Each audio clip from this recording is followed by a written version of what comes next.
Ideas in STEM Ed is a production of the Idea Engineering Student Center at UC San Diego, which works to promote community, success, and inclusion at all levels. My name is Darren Lipomi, Professor of Nanoengineering and Chemical Engineering and Faculty Director of the Idea Center. The purpose of this podcast is to provide a forum for the discussion of innovative and inclusive approaches to teaching and mentoring, and to support the personal and academic flourishing and success of students in science and engineering. To learn more about the Idea Center, visit jacobschool.ucsd.edu/idea. Malika Jeffries-EL is a professor of chemistry and materials science and engineering and associate dean of the graduate school at Boston University. She's an organic materials chemist and polymer engineer focusing on organic semiconductors. That is, the type of materials used in organic light-emitting displays, biosensors, solar cells, and other next-generation thin-film devices. She is well known on social media and in the community for her work on equity in academia and in the sciences. I first got to know Malika through her work on conjugated polymers when I was a graduate student, when one name kept appearing in the literature over and over in the papers I was interested in. Her early work on molecular engineering of semiconducting polymers and their combination with nanostructured materials was an inspiration to me during my grad school and postdoc days. She is joining me today to talk about her work, her mentoring, and her new role in university leadership and what she has learned. Malika, thank you very much for joining us on Ideas in STEM Ed. Darren, thank you for the invitation to be a part of this. I look forward to this conversation. Excellent. Let's start off scientifically. What scientific topic that you work on in the lab excites you the most right now? I mean, broadly speaking, what excites me has always been the open-endedness of it, the unlimited possibilities. I mean, when I got started in chemistry, even when I was first curious about chemistry and thinking about, atoms and just their number and the possibility and the different combinations you could make, and what would happen, what would result from that. Now, as I got, better, that was when I was a kid and I saw the periodic table. It's like, you can mix all this together. I became a chemist and I know the rules. And so now that I'm fixated on organic electronics, and just because their properties are so strongly tied to their physical structures, the ability to manipulate atoms and just realize new features, we're keen on making blue light emitting materials right now. That's kind of our jam right now. And so, looking at different combinations and, you speculate, you propose, you even calculate, you draw. But man, when somebody comes in with that NMR and that UV vis and that, that data that says this is this compound and it is doing what we anticipated it would, never gets old. How did you become interested in organic electronics? At what point in your training? It was actually in the beginning of my graduate school days. And when I started doing my PhD, I was working on high performance materials. And so looking at extremely rigid and fully aromatic systems, but looking at those types of features as it would relate to thermal stability, oxidative stability, and such. At that time, that was when things were really also starting to heat up in the organic semiconductor world. But so, you're sitting there making massive amounts of stuff and, doing old school polymer chemistry, large synthesis, mechanical stirrers and pulling fibers and all of that stuff. And it's like, but this is a fully conjugated system. Maybe I can make a thin film and take a UV vis and look into it for some of these other things. And that was in the back of my brain. But the real pivot point for me was Rick McCullough came to visit and gave a talk. And he was in that world. He was really looking at fully aromatic extended pi systems as organic semiconductors, as conductive materials, and, wires and transistors and solar even, peeking into that at the time. And so hearing that talk, I concluded that I wanted to do that I finished up my PhD doing the things that we were looking into, but I was like, this is what I want. This is what I want to do. This is what I want my research to be. And I was fortunate enough that Rick hired me as a postdoc. And so I got to learn firsthand from him. Mm-hmm. And but yeah, he was the salesman that convinced me he led me to the dark side. And that's how you became interested in polymers too, right? Through organic electronics, or were you a polymer scientist before that? I was making polymers before that. I was always an organic chemist, and so when I got to graduate school, I had a couple of options. Initially, I was actually going to completely pivot out of organic chemistry and go into forensics. That was my goal initially when I went to get my PhD. I was intrigued by forensic science. I had been talking with the forensics and analytical faculty and had decided that was what I was going to do. But I was doing my rotations and I was just sitting, looking at a mist coming out of a nebulizer and, tracking the distribution of droplet sizes on the screen, thinking, do I want to spend 6 years, 5 years looking at droplets? And, TV really sensationalized like forensic science, like, oh, we got this and we're going to detect this. But at the research, and that's true, and there's a lot of good applications, but at the research scale, what it takes to get to that levels of ultra sensitivity are a lot of mundane. I like bright colors, bright lights. I mean, God bless the people who have that level of focus, but there's a lot of details and repetition at that level, at the PhD level, and it didn't speak to me. And I thought, oh no, now what am I going to do? So I said, well, you always liked making things. Let's go back to the organic faculty. So I started talking to the organic faculty, and the two options that presented themselves was to join a total synthesis group, which definitely was intriguing. What took me kind of out about total synthesis was listening to the people who were in it. And I mean, each new bond formation was like a victory.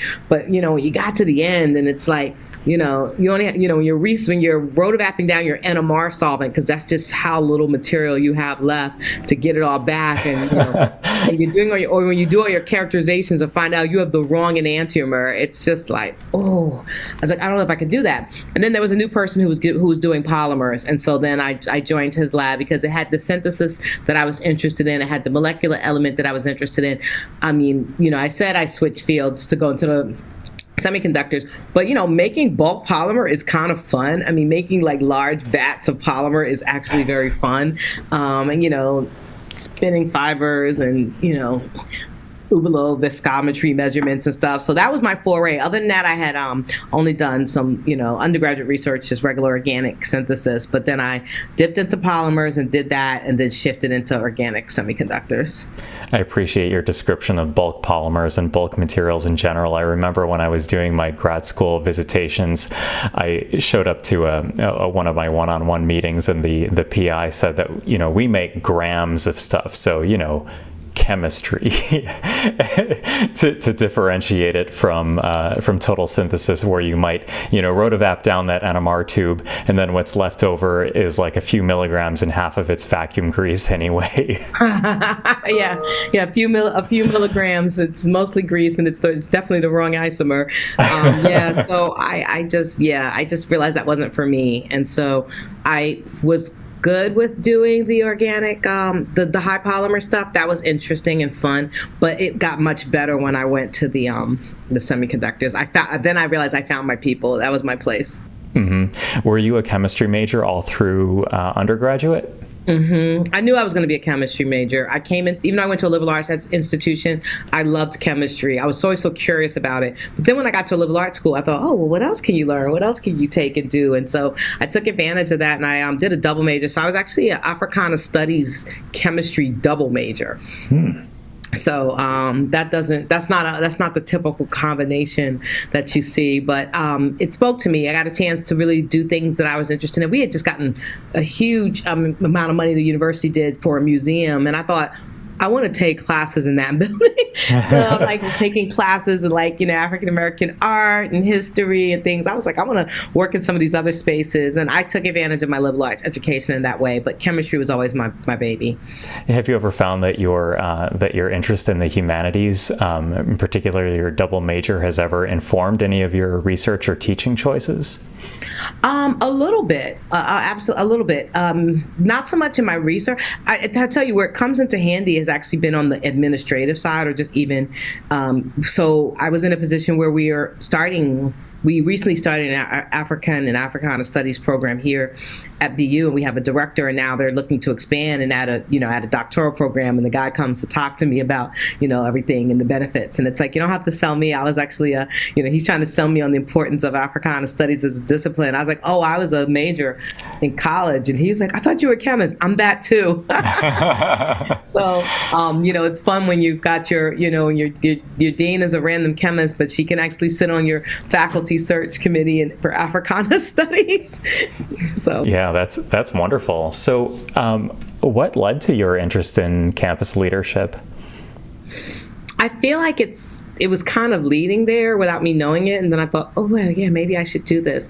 I've always, throughout my career, I say probably lived a yeoman's life in terms of just doing a lot of service in terms of changing the landscape, coming into science and coming into higher ed. I mean, I'm a first generation kid. And so, completely different perspective. And I look back at my own trajectory and how I made it to where I am. And it was like, minefield, just pitfalls and all kinds of things. And it's like, there really should be a guide or it shouldn't be this hard for people who have the intent and desire, even if they don't have the social capital and, and resources. And so that's always kind of been a passion project of me to think about how do we knock down barriers? How do we create opportunities? And I've been very active over the years with the American Chemical Society doing things like that. And I've always enjoyed that work. And so it occurred to me, only recently I said, when the opportunity was advertised for this post, I read what the requirements of the job was, and I thought, this would actually make some of the things that I'm doing outside of my job that I'm very passionate about my job. And that was what was it for me. I mean, I had always been doing a lot of stuff for diversity, a lot of stuff for recruitment. I was previously the program director in the graduate program in chemistry here at BU. And it was like, I can take all this stuff that I do that's not my, that's on top of teaching and on top of research and actually make it my job. And so now I'm dealing with student troubles. I'm dealing with access. I'm dealing with recruitment. I'm dealing with retention. And so I do all those things. And now that's my job. And so now some of the other things are peeled back a little bit so I can actually, not drive myself crazy. And so it's nice. What initiatives are you most excited about in your new role? So, like the things that are already announced and things that aren't announced. So, okay, there's lots of initiative. There's lots to be excited about in my new role. And so, of course, you go through the growing. I mean, coming into this, I came into this position in 2020. So coming into a new administrative role during a pandemic, in the beginning, it was really just like treading water. You're just trying to keep afloat everything that's happening, lots of variability. But, honestly, the pandemic was eye-opening for many ways because it exposed a lot of flaws in the system. And I think a lot of people were rolling with the status quo, like, this is how we've always done things, and this is how we'll do it. And then you start to see a lot of things were falling apart and they weren't working. And so, one thing, we had several programs here that weren't really diverse. And people say, we get good students and, things are fine. We have lots of students and they're good. We don't need to change our recruitment. And I was like, but they're not very diverse. But it's fine. Okay, well, then when you realize that 70% of your students are coming from another country and our borders closed, now you're like, oh God, we should have developed a new strategy to try to recruit domestically. And, maybe the dean was right. We should have tapped that pipeline of underserved students to get to this end. And so, the barriers are coming down a little bit. I mean, of course, I'm pushing a little bit on diversity. We don't have a lot of diversity in most of our programs here. And so, encouraging faculty to recruit more. It's a multi-pronged problem. It's not everyone looks at who comes in, but it goes beyond that. You can't admit whoever you don't recruit. So, but the two things I would say in terms of initiatives that I'm really excited about, one has been formally announced and the other one is on its way to being announced, is that we, I guess like three initiatives. Actually, we had some generosity in terms of an estate gift that allowed us to start new fellowships. And there's actually 2 fellowships that are coming soon. So that's always nice. You can get internal competitive grants and opportunities for your students. The other thing that's coming down the pike is we're starting a Society of Scholars Post-Doctoral fellowship program. So that's going to be joint between the college and operated by the graduate school.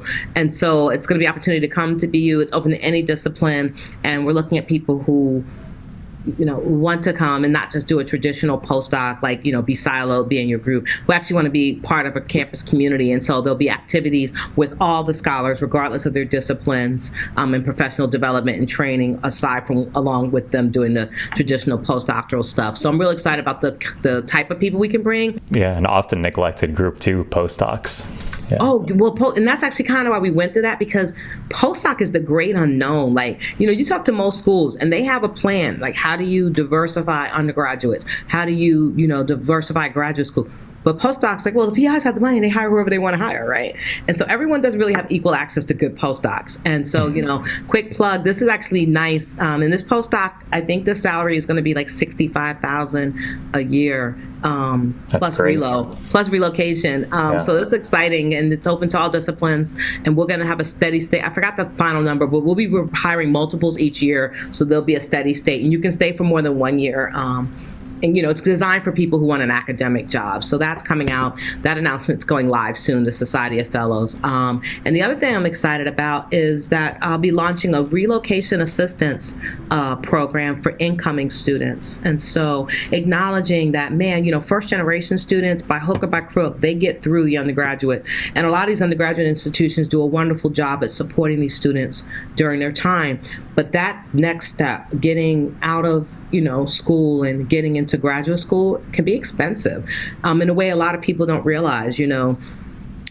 Rent these, you live in a big city, these housing things, it's just, housing is a problem. They want first months, last months, brokers fees, things like that. It's a lot for students to deal with, and a lot for students to manage. A lot of questions we do get from students is, they get the admissions letter, they know they're getting a stipend. The number one question they have is, when do I even get my first check, right? Because sometimes you're even 30 days beyond when you get paid. And so we're going to set up a program whereby incoming students can actually get money to help them get to Boston and get situated and get set up so they can begin their studies. And so I'm hopeful that by removing that barrier, we can encourage a lot of first-gen students to take that leap and continue on with their PhD.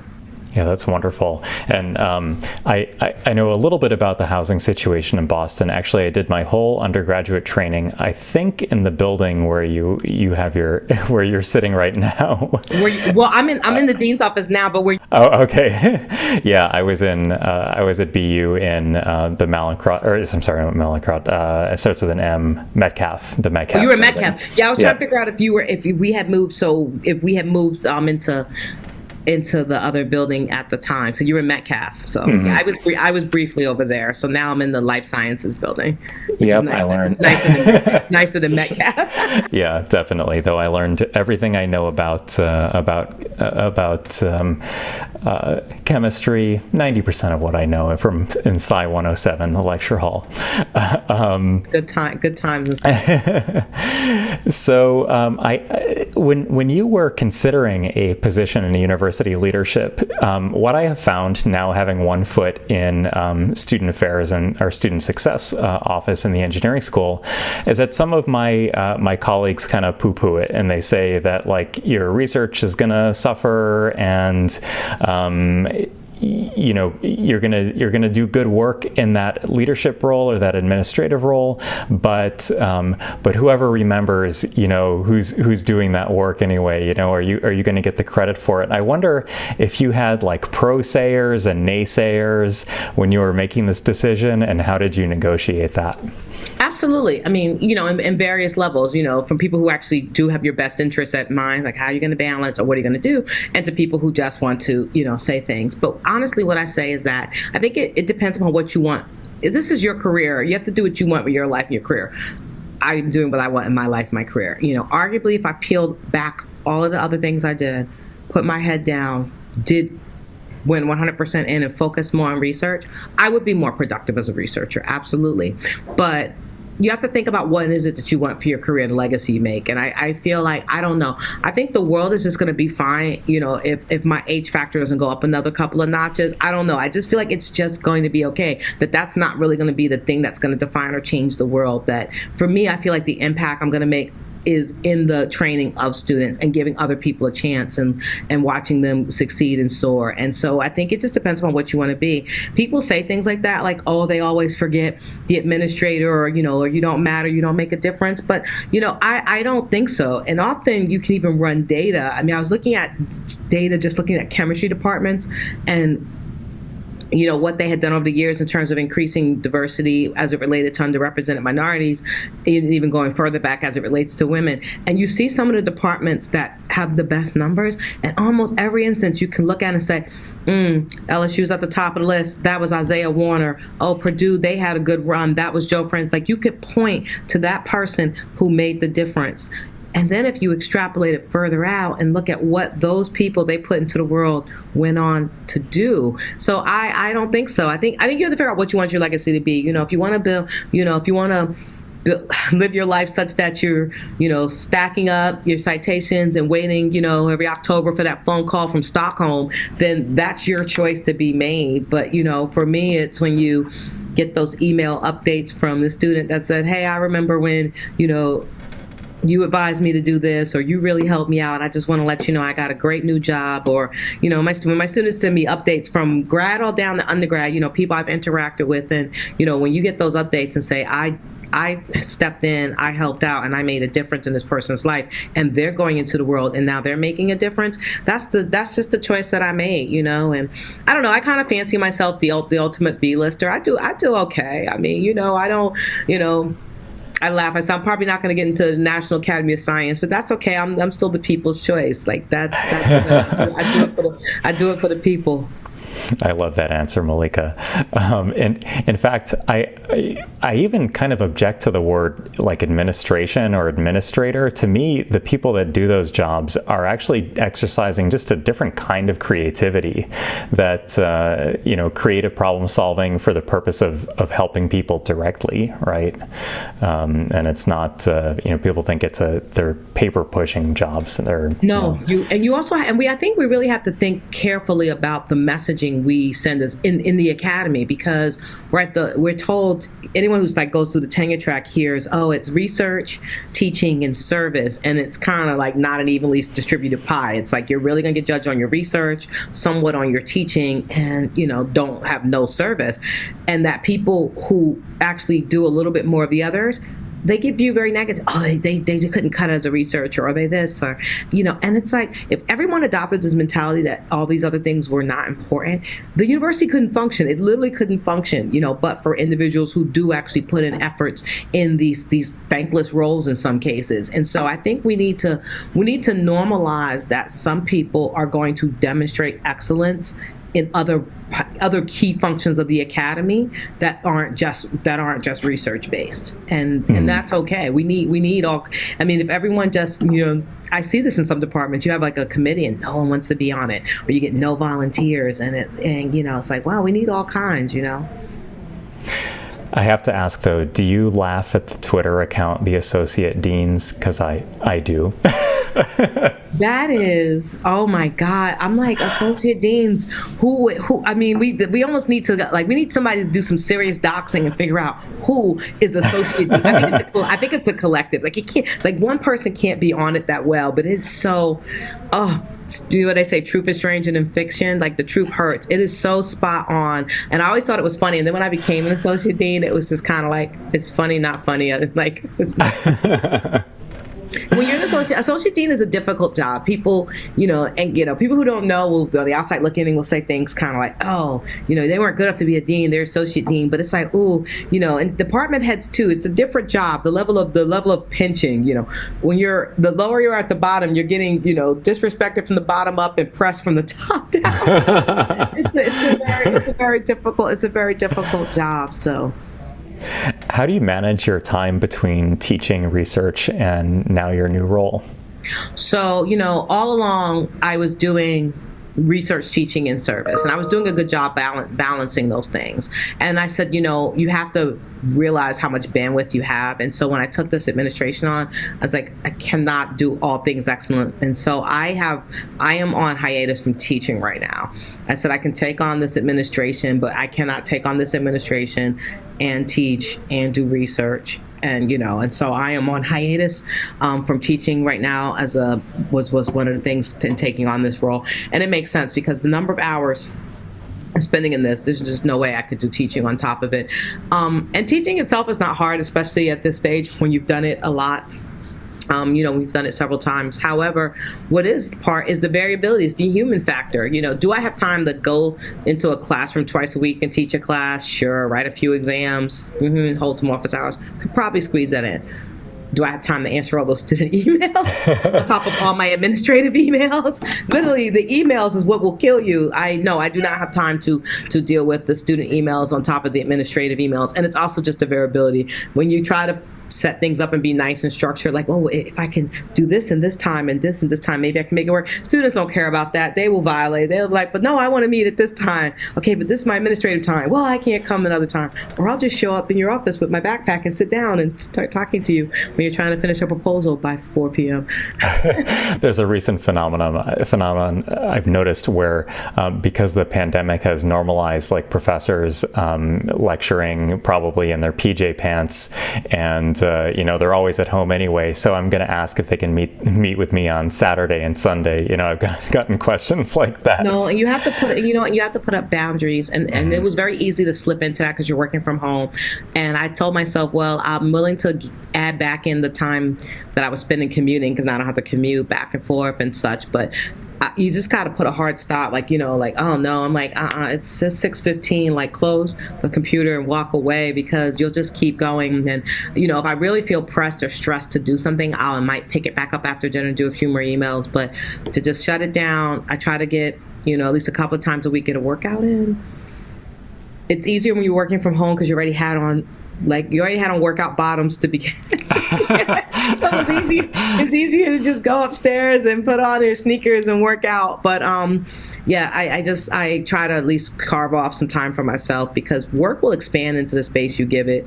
I don't know where that puts it in terms of its density. Probably like right above argon, maybe between argon and xenon. It just fills and it expands and sits. It's definitely not like nitrogen. It doesn't rise up. It just takes the space and it will sit in it. And you just have to put some real boundaries up. What aspects of pandemic work would you like to retain once things are mostly back to normal? So I take it that your teaching load was reduced right around the start of the pandemic. I taught in the spring. I taught the entire spring semester. So we pivoted to virtual. I was teaching class. So I picked up the AD thing over the summer. I started in July. So I did teach that semester virtually. Mm-hmm. What I would like to keep, what I think we should keep is, I don't think we should totally discount the role of virtual meetings and also the role of virtual classes. For people who work at in-person schools, that we did it out of necessity, whereas some schools obviously always had an online component. And I know most in-person schools were like, we're in person, we're not going to do. And virtual is out of necessity and we won't do that anymore. But especially coming from the graduate side of the house, when I think about our professional programs, I do think that hybrid education has a real part to play in access. The ability to not always come to campus works very well for anyone who is a full-time working professional. And so I do think that especially for us, like looking at our master's programs, that we need to think about how we can try to capture some of the hybrid element going forward, because it is an access issue. I was talking to a student and he was just like, yeah. He's like, I was sad to see you guys went back to in person. Last year was so awesome because I have a job and I have kids and I'm doing this master's degree, and not, that complexity of just trying to go to campus and back. That was just like one less thing. But at the same time, the advantage of going to a brick and mortar school versus an online is the community, is the networking and meeting people. So that's why I was like, I'm a huge fan of hybrid. Come to class, come to school once a week for one class and jump online, for the other one, or twice a week or whatever. But I think like giving people flexible options so that they can work around jobs if they need to. And again, these are master's students, PhD students with jobs. It's like heresy, but work around families, and things like that, I think are beneficial. So I think we should hold on to some of that. Have you noticed an uptick in incidents of depression and anxiety among students during COVID, and how have you managed those situations? It's definitely been a sharp uptick. My predecessor had been lobbying for an additional staff member just on the student services side, and I doubled back down on that and made the case, and we're now hiring somebody to say, look, the number of students in crisis is steadily increasing and we need more. We need, hey, wouldn't it be nice if we had somebody else in this office to manage it? Because by the time it comes to me as a dean, they're coming to talk to me because it's gone all the way wrong. And it's like, maybe if we could actually have somebody who could help students when they're in minor crisis, we could stop it from becoming major crisis, and maybe we could be preventative instead of reactive. And so those are the things. It starts even with the messaging to the students, reminding themselves of self-care and the importance of taking care of yourself and the resources that we do have available, and just even fun things to do beyond work, and just encouraging people to take care of themselves and build a community. We did a lot to try to create a virtual community because isolation was problematic and triggering for a lot of people. I was talking to a friend of mine, and she actually made a post on Facebook at the height of the pandemic, when they were finally, doing some when travel was happening. It was around Thanksgiving last year, and she said, "People are so stupid and selfish. It's the middle of a pandemic. You shouldn't be traveling and spreading diseases. And anyone who is traveling for the holidays is selfish." And that was kind of the gist of her post. And people were kind of like, "Yeah, they don't understand how important it is. Stay home, isolate, quarantine." And everyone's like, "Yeah." And I commented and I said, "I'm sorry. You all are you posted this, and I know you're married with 3 children, and I don't know the rest of you, but I think you're the same. Selfish? No. Realistic." I said, "Do you realize that people who are single stayed at home by themselves for 8 months?" I said, "Yeah, so no, that's not selfish. That's saving yourself, actually." I said, "Don't judge people who are traveling for the holidays.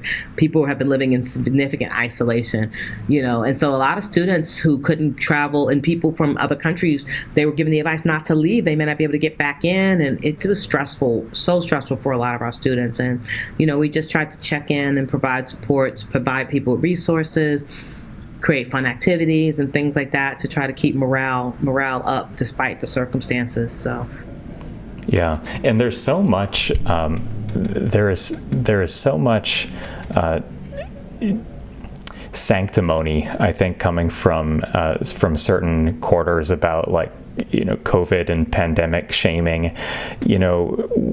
There were many people up in arms about in-person teaching this year because, the Delta wave was coming. But meanwhile, the custodial staff on campus have been working the entire time. The people working in retail jobs and construction were working the entire time. And, we now, almost everybody working at a university is vaccinated, and now there's a small sacrifice required upon us to make to bring things back closer to normal. So if there's one strain of comment on. No, I feel the same way. I mean, yeah. I got bombarded. We announced that we were going back to in-person instruction. Some graduate students decided to do a letter writing campaign, and they all kind of had the same talking points, and they emailed all the upper level administrators, "Shame on you, we should be remote, and I shouldn't have to choose between my life and my livelihood," was the standard sentence. And I replied back, and I said it's interesting take that you all are been working from home safely throughout all of this, but probably faithfully going to the supermarket or even using Instacart to get what you need. And at the end of this 5 years, you'll have a PhD and a great new job. But that person who's been ringing you up throughout this entire pandemic will probably not have much more than that.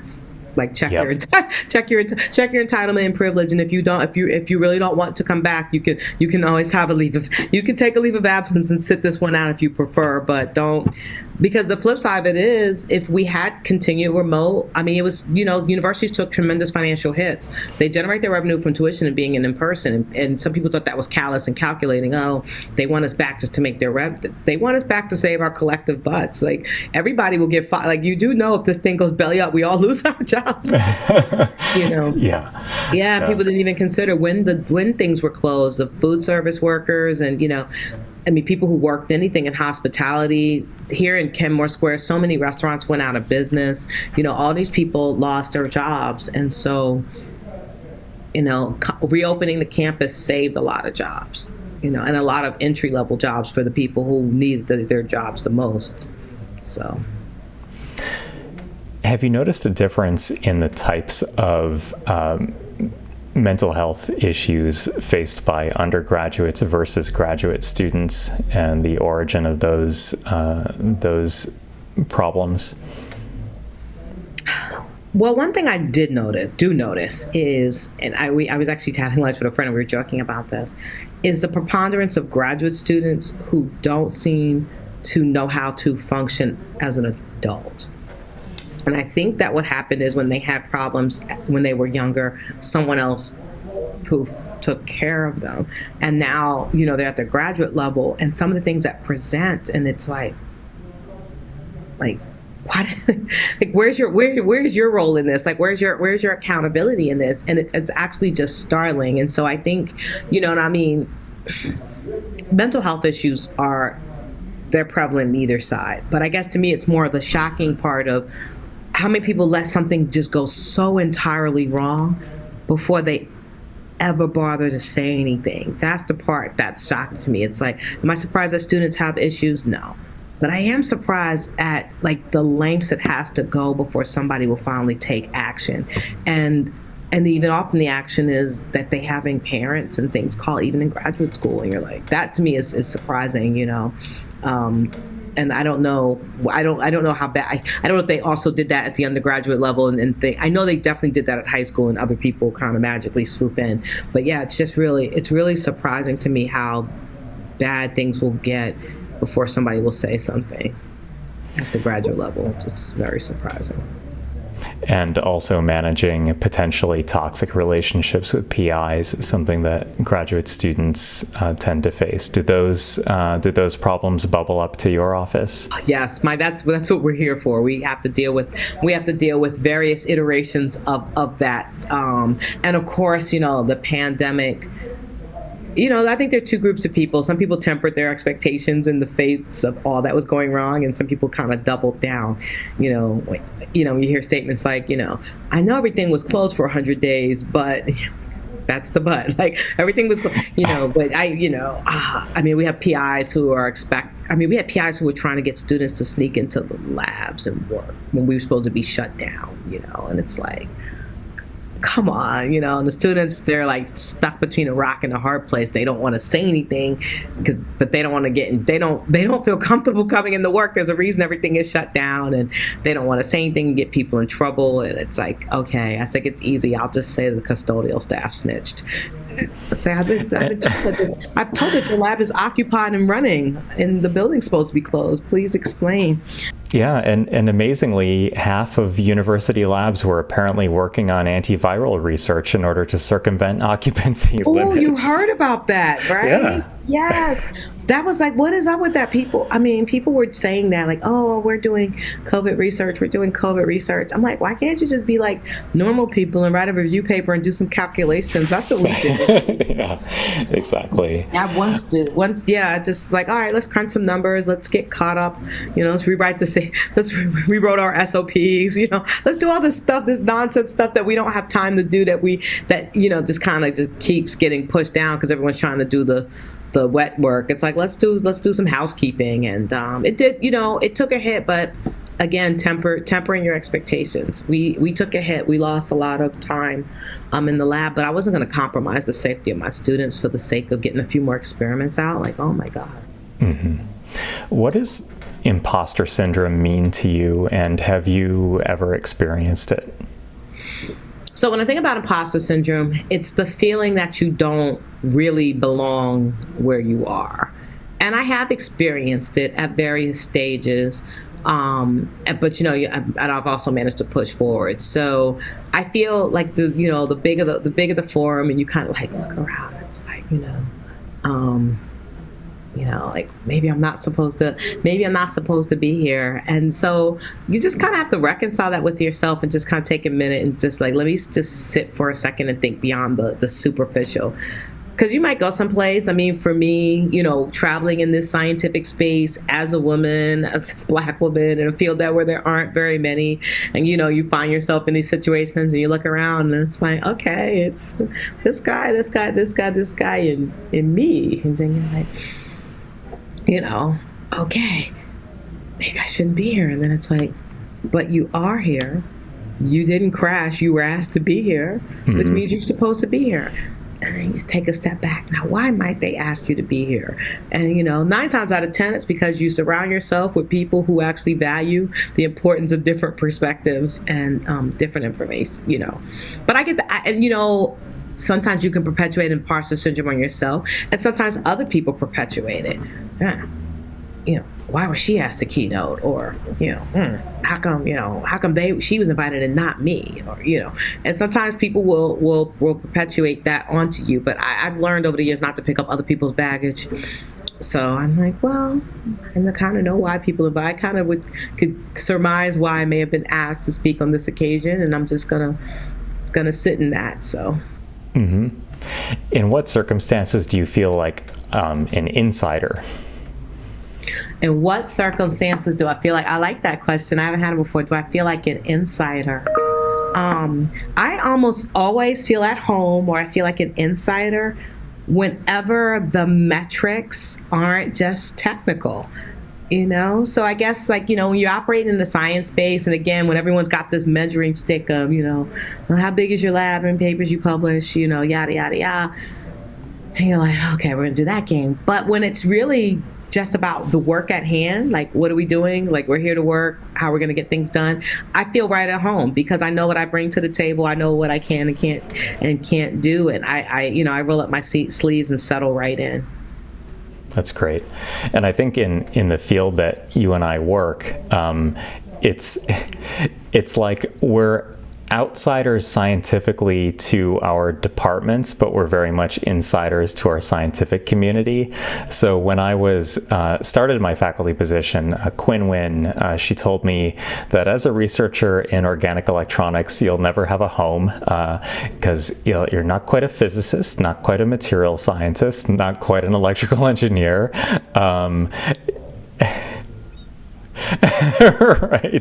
Right. And especially if you work on polymers, small molecule people don't believe what you're doing is actually chemistry because of a little thing called polydispersity. But the same person, Quinn, also told me that, but the community, the international and community in the U.S. of organic electronics researchers is inordinately nice and welcoming to individuals across science. Have you found that to be true? Oh, absolutely. I mean, yeah, you just summarized. I'm like, I feel seen. But yeah, like when I hang out with the FPI ISNA crowd, I'm like, I'm home. These are my people. Yeah, I feel like actually, although I've been fairly welcomed in the organic division as it relates. I was involved in stuff with ACS at the higher up levels, but I know some other people are like, is she really an organic? They're not going to give me a COPE award or nothing. Like, is she really an organic chemist? And everything else you said about the whole physics and MSD crowd. But yeah, when I get around amongst everybody else, those are my people. FPI, ISNA, ICSM, I show up at those places and it's like, I feel home. And I feel like, there's a new book on scientific philosophy. It's the Knowledge Machine by Michael Strevens that says that scientific research really progresses by conflict and competition and partisanship. And I think I'm just sitting there shaking my head no, because in certain fields, you don't have that. But I think what the author is thinking of is like 100 years ago, you would have like Wilberforce and Thomas Henry Huxley debating like the origin of species or something, and they would be up in these podiums shouting at each other like, "What you're saying is rubbish, sir." But I just have the feeling that it's very field dependent. Absolutely. But it's interesting. I don't think we use our podiums, but where you see that is the internet, right? I mean, you have between things like, Retraction Watch and even I don't do the archives or, but I know people like can comment on work and stuff that's posted there. So there is kind of these discourses that happen. But people are more civil. That's what I miss about in-person conferences is kind of that, that coffee afterwards, like, okay, but had you ever thought about this or, something to consider? And, I feel like it's a different approach. I know some people thrive on that level of toxicity, but there are ways to comment and correct people that don't have to be aggressive and toxic. And some people have mastered it, and some people thrive on just being as evil as possible. But I don't really necessarily respect the second thing. It's you could be critical of work and still be kind. That is fantastic, and also a fantastic place to wrap up. Is there anything that you wish we had followed up on that we didn't? No, this was been a great little nice twisty turny conversation. I had no idea where we were heading, but I think we've covered the essence of it. I'm a chemist. I make molecules. I tweet about it. And where can people learn more about you? Well, you can learn more. You can learn a lot more about me. I have my departmental website. You can learn about our group and what we've got going on at, it's very simple, sites.bu.edu/L. And if you want to learn more about the group and some of the science that's going on there, and if you want to learn more about me, you could see a lot of the media and all the other crazy things that I've been involved in outside of the classroom at chemdiva.com. Awesome. Malika, thank you so much for taking the time to chat with us today. My pleasure, Darren. Thank you for having me. Thanks for listening to Ideas in STEM Ed, a production of the Idea Engineering Student Center in the Jacobs School of Engineering at UC San Diego. This episode was edited and engineered by Sky Lee, with theme music written and performed by John Viviani. Title art was created by Caitlin Wong.